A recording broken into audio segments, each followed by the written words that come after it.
Hi అండి. మా ఇంటి వంటలో ఈరోజు ఏం చేస్తున్నామంటే గుత్తి వంకాయ చేస్తున్నామండి. ముందుగా ఉల్లిపాయలు కట్ చేసుకున్నాను. తర్వాత కొంచెం చింతపండు, పచ్చిమిరపకాయలు, కరివేపాకు తీసుకున్నాను. ఈ రెండో అయితే మిక్సీ పట్టుకోవాలి. అలాగే నువ్వుల పొడి కూడా మిక్సీ పెట్టేసి ఉన్నది కాబట్టి ఇది అయితే నువ్వుల పొడి అయితే మిక్సీ పడతలేదు.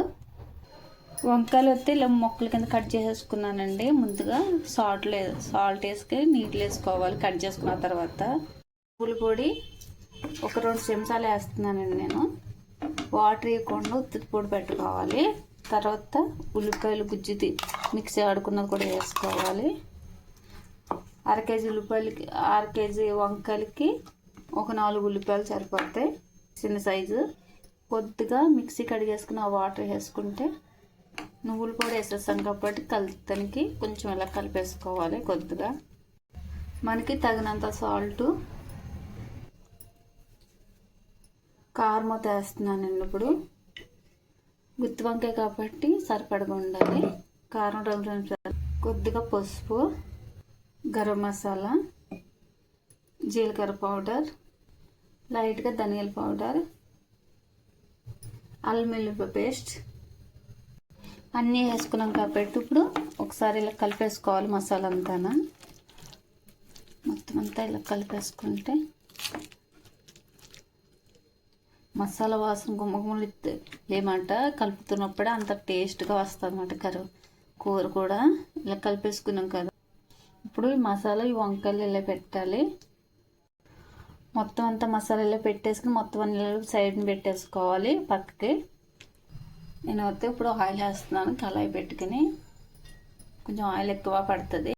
వంకాయలను మసాలా పెట్టేసుకున్న తర్వాత పక్కన అయితే పెట్టుకోవాలి. ఎంత పేస్ట్ అయితే మిగిలింది. ఆయిల్ అయితే ఇంత వేసుకున్నానండి. నేను అయితే దోశలు వేసుకుంటాం కదా, అలాంటి 2 గరిటెలనే వేసుకోవాలి. ఆయిల్ వేడి అయిపోయింది కాబట్టి వంకాయలు అయితే ఇలా వేసుకోవాలని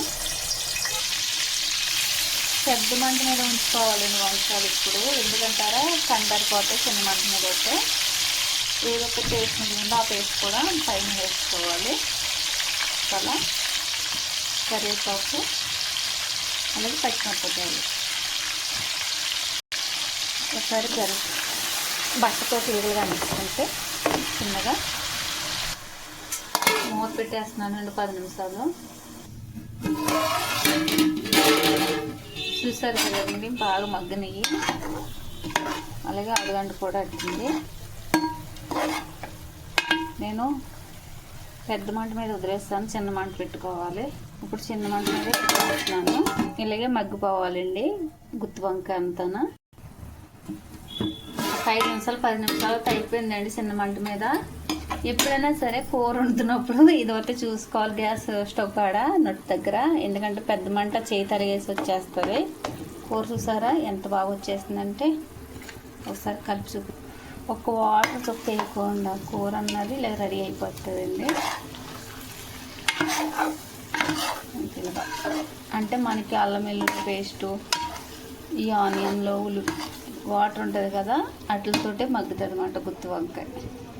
ఇంకా కొంచెం అయిపోతే ఉంచుతానండి కూర.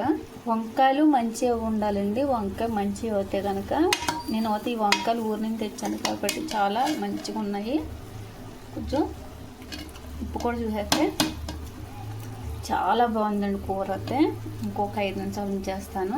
నేను అయితే చెప్తున్నానండి, నేను అయితే రియల్గా ఎలగొడుతాను, అలాగే మీకు వీడియోలు చూపిస్తాను. నేను కొంచెం వీడియోలో ఒకలాగా బయట ఒకలాగా చెబితే చేయను. నేను ఏమేమి వేస్తానో మసాలాలు అవి వేయండి. మీకు మసాలాలు కారంలో కనుక ఉంటే కనుక గరం మసాలా ఉంటే కనుక ఎక్స్ట్రా మసాలా కూడా వేసుకోగలుగుతుంది. ఇలాగే నేను చెప్పిన క్వాలిటీలోనే చేసుకోండి.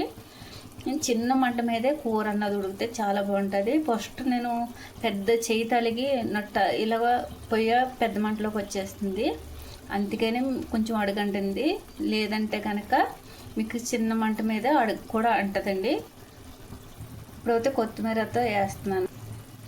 కూర అయిపోయిందండి. వీడియో మీకు నచ్చితే కనుక లైక్ చేయండి, షేర్ చేసి సబ్స్క్రైబ్ చేసుకోండి. గుత్తి వంకాయ కూర రెడీ.